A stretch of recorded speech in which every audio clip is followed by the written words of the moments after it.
See, this is the before. This is before. This is before. Someone sends you their big old rusted pipe, and then you give back to them this. This, perfect. And that's your $20 million business. That's what it does. Yeah.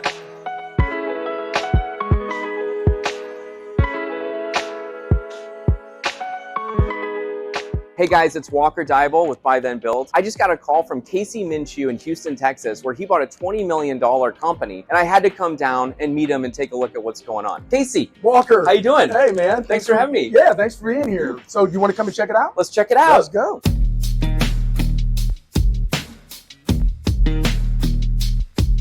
Casey, oh my God, this place is so cool. How on earth did you first get the idea to buy a business?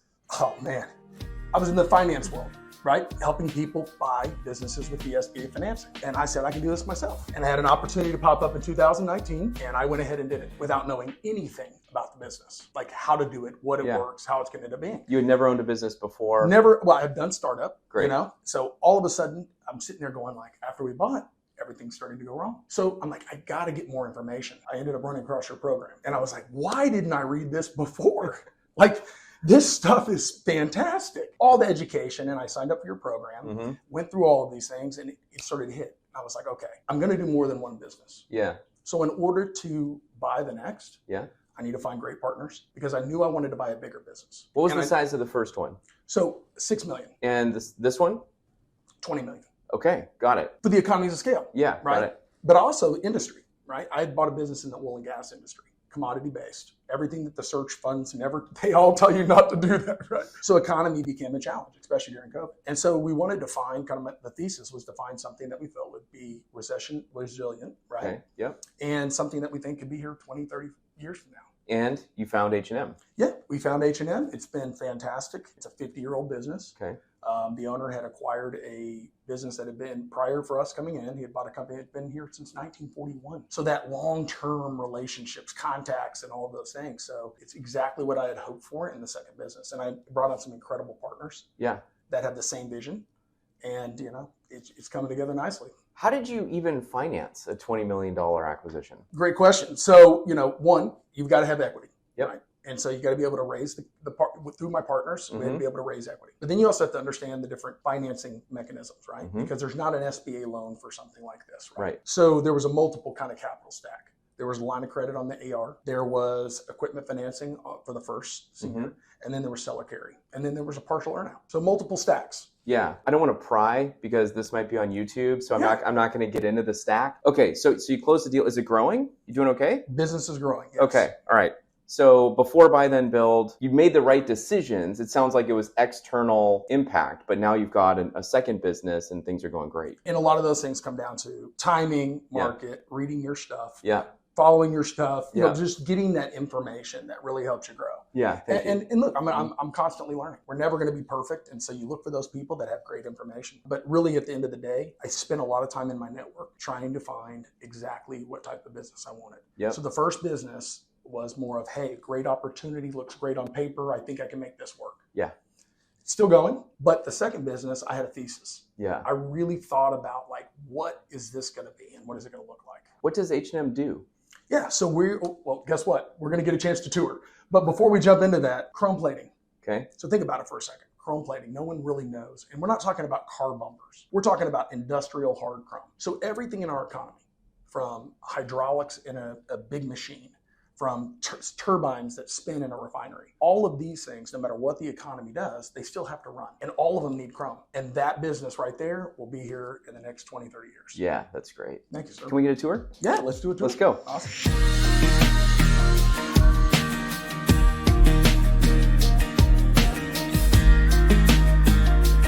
So this is shipping and receiving. But right now, when we walk around the back of the building, Gary, he kept the ownership of the real estate. Yeah. We're going out a whole other section out the door. So this whole back is being expanded right now. Oh my God, you're growing this warehouse? Yeah, it's going to go out another, so basically where the crane is, it's going to go out another 75 feet. Wow, holy So we'll cow. see the construction's happening right now. Cool. Casey, I'm sorry, but what the hell is this thing? And I love it. So yeah, me too. So think about this for a second. In order for this company, right? Yeah. So this is typically going to This go is into a customer. This is a customer. Okay. And fluids are going to run through here. Yeah. Right? So they're usually in the refinery, they're in the oil and field, they're in some type of chemical company, whatever it is. All of these gaskets and all of these things where rods move in and out of, they have to have lubrication. Okay. And chrome is not only going to handle the amount of pressure, but it's also very porous. Got it. And so it can hold the lubrication really well, right? Yeah. So to go and buy this, right? Let's just say you need a new one. This needs to be done. Yep. You're 18 months before they can deliver this for you. Got it. And maybe about $300,000 to $500,000. And to plate it, it's only you $250? can bring this. You can maybe 50 to 70. Okay. Okay. So you can bring this here. Yep. Our guys are going to clean it up and get it back inside to OEM spec. So you're going to get a final kind of, and these aren't finalized, but you'll see the chrome here. You'll get a whole new chrome finish. Oh my gosh, look at that. That's a finished product? That is a finished product. Oh, that's beautiful. Compared to like this, look at this thing. So look at the insides of those. Oh my gosh. So those come in, these guys come in and they look like that. So you look at the rust. Yeah. And then those guys. So right. you can kind of see how what we do on all parts. Casey, this is the before. This is before. This is before. Someone sends you their big old rusted pipe, and then you give back to them this. This, perfect. And that's your $20 million business. That's what it does. Yes. So in order to get these parts like this, right here, to get something like that there, you have to put it on a lathe. You've got to clean it up. Okay. You've got to grind it. Yep. You've got to get it to a specification. Mm-hmm. So typically a tolerance. So there's typically this much chrome is their tolerance. So once they clean it up, they get it all done, then we'll dip it into a chrome pit, and it will sit for however many hours to get that buildup. Yeah. And then it comes back, they polish it, get it back, and they bring it back to that OEM spec. Wow. So you have a chrome pit that will fit like this. We're going to go into the chrome crane thing? Yeah. That thing's pretty amazing. That's a vertical grinder right there. What does that do? That does the big parts. And so it can sit to specification on the, what we call it, OD. Yeah. All that OD and ID. Yeah. An interior diameter, and then grind it. And it's all got to be precision. It's precision grinding. So I have a manufacturing company in Missouri. It's a lot of like aluminum fabrication and just sparking metal. And we have like the biggest oven in Missouri. And I'm just like, yes, we cooked the powder coat on it. It's powder coating is what we do there. Something very similar. We do a powder coat over here. It's called HVOF. Yeah. And we'll show the robots here in a second. Awesome. So the only difference, that part right there, there's you can't spin it. Okay. Right. So that's the one part you'll see when we go in the spray shop, that we've got a machine that will move itself and spin itself versus the part. Oh wow! And that one part is $150,000, and we just chromed the inside. Yeah, so that's $150,000 to chrome the inside of it. So you got to prep it. Yeah. You got to chrome it. Yeah. You come back and you grind it. Yeah, got it. Cool. But it's different because if you look at it, most of this stuff we have to put it on and it spins. Yeah, right. But if you can't spin, there's only one machine that can do that. Some people want to buy, sports cars. Other people want to chrome the inside of there. Yes, I don't even know what that is. What's interesting to me that you just said was the seller that you bought from did what? 3 acquisitions or something like that? He did 4, so he had his original business that he started? His family did in 1971. Yep, and then you bought 4 companies. Between 2016 and 2021. Okay, so he did this whole roll-up, and then you come in. You're not some, New York finance private equity guy coming in and buying this company. Like, this guy did a whole roll-up, and you just came in and bought it because you know how to put the pieces together. And bring it all into one company. Yeah, and now this is all yours. You own this thing. We'll swing it around, right? So just give you a snapshot. These are called twin screw compressors. And so these parts spin really fast. Yeah. But they're male and female. Okay. And so they've got to be together. Okay. So if someone's going to go buy new parts, you can't just buy one. But they can come in and replace one. And then we have to just make sure that they're all sized together. Wow. Okay, got it. This is our robot. It's not spinning right now. The robot arm sprays up and down. Yep. So, and that's what Brad was talking about on the it spins, and then that is sprayed. And that's chrome? And this is the HVOF. This is the Tuscan carbide. Yeah, okay. Which is a complementary service to chrome. It's not as malleable. It doesn't hold the liquids as well. Okay. But it's strong, and it's more expensive, but it doesn't take as long. Okay, this can turn much faster than what it takes to chrome something. Faster turn times is the benefit? Faster turn times. Is that when people buy this? Yeah, they want to turn that around. Also, this is a mud rotor. Yep. So they're drilling it into formations. Yep. Right? Every formation is different, like acidity, different things. So sometimes chrome is just not good for certain formations. Yep. This then is the other one you can do, in order to go into different areas of the oil field. Did you know this No, industry before? Absolutely not. No. Like a lot of what you're saying, I'm just like, I know flow over systems, me. process, people, and culture, right? Right, yeah, right. Can the product be here for a long time? Yeah. Right? Do I feel like that if there was a major recession, could this company continue to pull through? Yep. We structured the capital stack just in case that occurs. And we feel that this is a company 20 upside. years from now, Yeah. it'll still be here. Yeah, right. Because this isn't a buy and flip. This could potentially be evergreen. Yeah, right. What is this thing? So this is a planetary machine. Okay. So that interior diameter, Yeah. it's precision so it interior sprays diameter. inside it? It doesn't spray, it grinds. Oh, it's a grinder. Okay, It gets got that it. whole interior really smooth. Yeah. So then they can prep it and get it done. I want a fan like this in my bedroom. It's hot in there. Wait until Houston summers. Right. I mean, it was 110. Yeah, right. And these guys are out here busting their ass. I mean, there's a lot of capital expenditures going on in here. It's just tremendous. And when you look at this big equipment, though, it tends to last a long time. Like, Yeah, this equipment, most of this stuff was built in the 1940s and 50s. yeah. So And you have a mechanic on staff that. Mechanic that's Yeah. a master at all the machines. Yeah, right. Most of the guys here have that ability. Yeah, Now, when you look at the traditional search, Yep. right, Yep. they don't want you to have a ton of CapEx. correct. So because of these issues, Yeah. now I'm not the traditional search. I had a different kind of thesis. However, I will say now having two companies that are capital intensive, Yep, if you can find a business that's not capital intensive for your first hoorah, good for you. it's a benefit. It's a benefit. My first one was capital intensive and labor intensive. You learn a lot. But financing, think Yeah. about it this though, financing's much easier Much easier. because you have collateral. That's right. And so it's kind of a trade-off in the structure Yeah. stuff. And you and I both know that trying to sell this machine is like trying to sell a 3-year-old laptop. But the bank is like, oh, this is worth, $100,000 or whatever. You're good. It's collateralized. It's collateral. Yeah, exactly. Is it spraying chrome?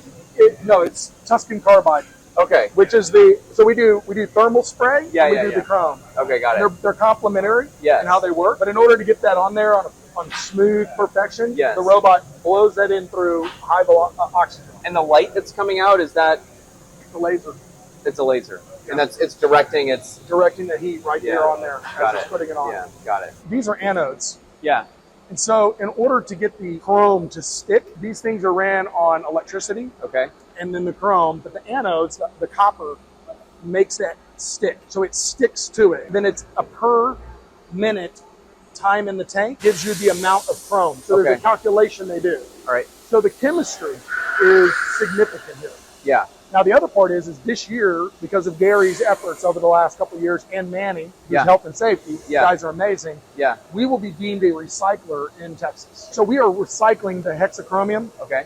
the stuff that Aaron Brockovich, that whole Yes. thing. Yes. So that stuff is highly toxic. Yeah. And that's the byproduct of this. All right. So that gets recycled. Okay. It's never been done. It's never been done.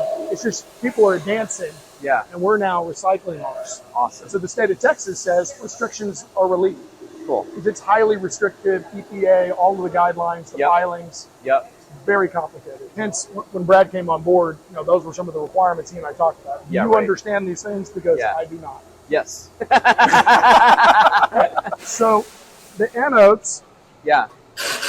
they do a lot of taping around the areas that do not need to be chromed. Okay. But the anodes connect in, and you'll see them hang in the chrome pits. Yep, Now, the yep. chrome pits go 30 feet in the ground. Oh my God. So you'll see there's 6 different tanks. If Wow. you look at the lines, Yeah. each of those are jobs hanging on the tanks. So I'll show you. So someone's paying you money every single thing that's hanging. But you'll see every one of those units is a piece of material being chromed. The top is not being chromed. That's it's correct. only what's under. Those are the anodes. So you'll see it's copper, Okay. Yeah. and then that helps it adheres Got to, it. to the material. So it's the amount of time that it's sitting in there, and then it. So every bar are jobs. Got it. And so you can put in more jobs, and you'll see you got tank here, tank there, and tank there. Wow. It can take up 24 to 48 hours. The shop never shuts down. It is 7 days a week. This side of the business is always open. Someone's here on site. Someone's prepping the tanks, cleaning out the recycling, all of those things. What is the average revenue of a job like this? So we're going to typically be in that $2,000 to $3,000 range on a smaller part. Yep. But these things can get up to $150,000 to $200,000 All right, on the got it. bigger parts. And how many jobs are going right now? 1, 2, 3, 4, 5, 6, 7, 11, and then each one of those on the rack. They get all the work done, and then they dump them in the tanks. People go home. It runs overnight. They can pull them out, they then polish them, and then get them back out. It's kind of like they're paying you for inventory. In a lot of ways, yeah. There's a certain point where my brain doesn't understand because you're looking at a bunch of liquid, right? And it's like you're telling me this liquid is chrome. Each of these blue units, these are called rectifiers. Yeah, okay. And these rectifiers generate a tremendous amount of amperage Yeah. in order to power all of Yeah. this. Did the bad guy in Terminator 2 fall into one of these pits? I think he like did. put into chrome. I think he did. Did he really? So this is the expansion that we'll get to at some point. This is the original Yeah. 1976 Yeah. chrome tanks. So before Gary made the acquisitions, he went ahead and built this out, Yeah. thinking that this was the next move. And so this is a lot more efficient. The crane can drag across, Yeah. you can pull the chrome, and Oh my the tanks God. also go down. This is huge. This is a future, and then this would retire. Oh. We would retire this side. Move Oh, this everything is a in. whole new. That's That's what I'm looking. the This is like new. a swimming pool. And if you look down every one of the tanks, you can see how down these guys go. This whole thing is a chrome This is pool? all to be chrome. Holy crap. But if you think about, like, when you looked over there at all the racks, Uh-huh. think about how many racks can go here. Yeah, no, right. Plus, you've got the overhead crane to be Yeah. able to pull them up, and then you've got your, Oh, your it's brilliant. future shipping and receiving over Yeah, here, and your brilliant. chrome, it moves back. So the things Dude, things that Brad's bringing to the table, Uh-huh. I mean, a tremendous amount of operational leadership. Yep. 35 years of doing Yeah. in this industry. Yeah. But it's not about how many, we have tons of sales. Yeah. It's about the speed of getting it out the door. And that's the balance of where his skill sets really is. It's like, Yeah. hey, let's get the employees on a path of success. Yeah. Let's get a training program where we can get a new guy in and move him through. Yep. So we have a replacement years from now. We're thinking 5 years. To have somebody, let's get their hours within reason. Do we go to 410s? How do we budget out those hours to make the quality of life there? But they can still make a good living because a lot of overtime comes in. And these guys are paid very well. Precision, the labor's, Right. it's not technically skilled labor. You can train it, but it at certain levels, it becomes very skilled. Team, thanks for watching. This is a new format where I went in and interviewed and toured an acquisition entrepreneur. If you liked the video, please subscribe, like the video, comment below, let me know, and I can do more episodes where we're going to acquisition entrepreneurs and touring their facilities and learning about what they do. Also, if you want to buy a business like Casey did, or like I did many times, check out acquisitionlab.com. It's the elite accelerator helping acquisition entrepreneurs search for, and find and buy a business. And we'll see you on the inside. Thanks.